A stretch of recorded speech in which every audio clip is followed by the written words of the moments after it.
100 American infantrymen, their officers, medics, and Vietnamese scouts are dropped into a deserted clearing in the jungles of War Zone C along the border between South Vietnam and Cambodia, northwest of Saigon. The military mission is to make contact with North Vietnamese Army units, blast them with artillery and airstrikes to block enemy actions deeper inside Vietnam. The unit is Company C, 2nd Battalion of the 7th Cavalry, 1st Air Cavalry Division. The young men in Charlie Company, like those in every other line infantry unit, see their lives in Vietnam as an unpleasant interruption of what they were doing at home in the States. They have a special expression for their homeland. That, they say, is back in the world. For most of them, for those who are not shot up or blown away by bullets and mortars and rockets, Vietnam is 12 months of physical torture.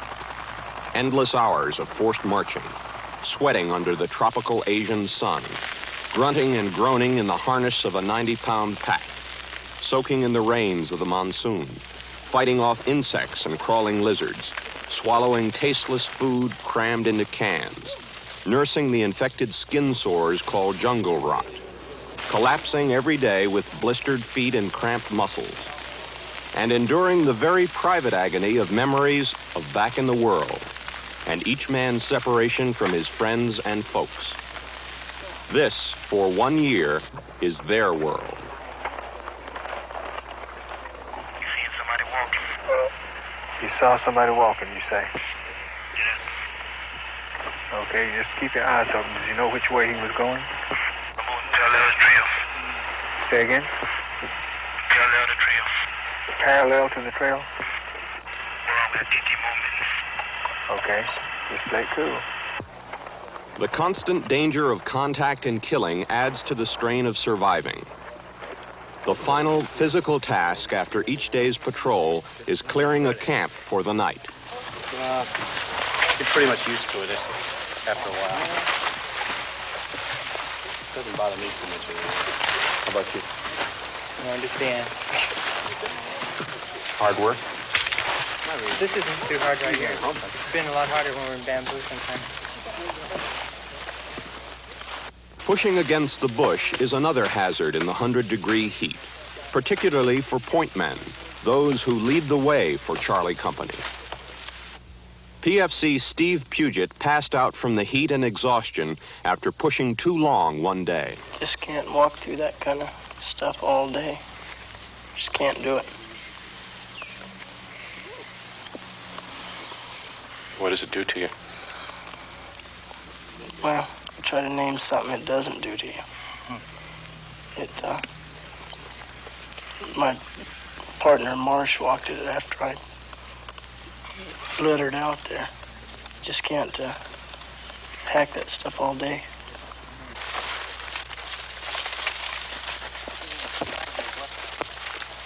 Yeah, I don't know if I don't.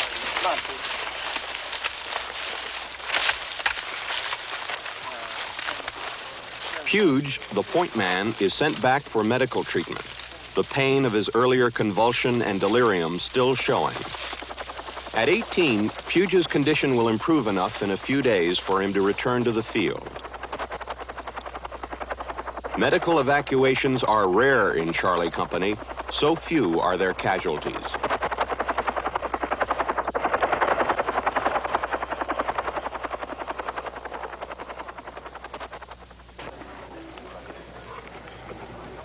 Papa Son, what do you know?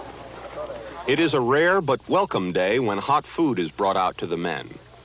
The company usually gets its basic resupply only twice a week on what is called log day. Log days are less exhausting than the regular routine of humping through the bush. A birthday passes for PFC Carlton Dudley, his 20th. Just another day in the Nam, he says. Vietnam. He comes from Newberry, Florida, and his 6 months in the field have soured his love for the outdoors. Dudley, a member of 2nd Squad, 2nd Platoon, has developed a deep dislike for Army life. What's life like over here? It's like pure hell. I mean, like a lot of the guys, they hunted back in the world before they ever come over here. They come over here and they stay out. And say we stay out 18, anywhere from 18 to a month. The bugs biting on us, crawling all over us. We have to sleep on the ground part of the time, sometimes on air mattresses, when we can get them. And, you know, you're humping all day long. And a lot of guys, they just change opinion about, you know, being out in the woods. A lot of guys say that you go back to the world, they won't ever go back into the woods for anything, hunting or any other reason. The leader of 2nd Squad, and among the most respected soldiers in Charlie Company, is Sergeant Lyman Dunnick. Some of the others call him Gene. He is also known as Killer. Dunnick was drafted in Alexandria, Virginia, later than most men. He is 26 years old now, rising rapidly in rank to non-commissioned officer. Dunnick's determination to fight the war while trying to keep himself and the men in his squad alive is based on his belief that stopping the communists in Vietnam will protect his baby daughter and younger brother back in the world. You take your job very seriously. Is that how you got the nickname? Well, you have to take it serious when you got your life and somebody else to worry about, you know. If you got an attitude where you just don't care, you might not go back, you know. So you have to do your job. I got 5 people I got to worry about beside myself. So I make sure all them get back. Get myself back, I'll be satisfied. How'd you get the nickname? Killer? Killed a couple of gooks in a bomb crater one time. Claymores. Blew a couple of claymores open. Put a few 60 rounds into them. They was taking a bath. So, you know, just proves not to take no baths while you're in the field. Harris. Fruit. Taylor. The closest link between Charlie Company and people back in the world is mail.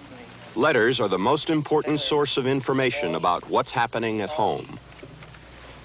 PFC George Rivera's wife is writing worried letters, concerned that he makes it home safely to New York City.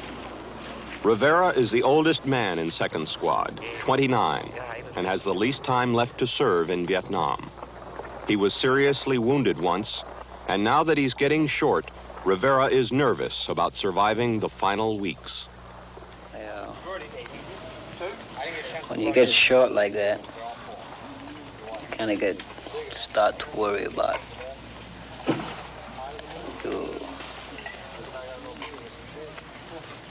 you worry when you're walking down the bush.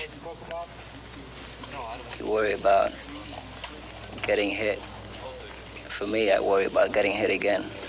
I don't intend for that to happen again, but you can never tell.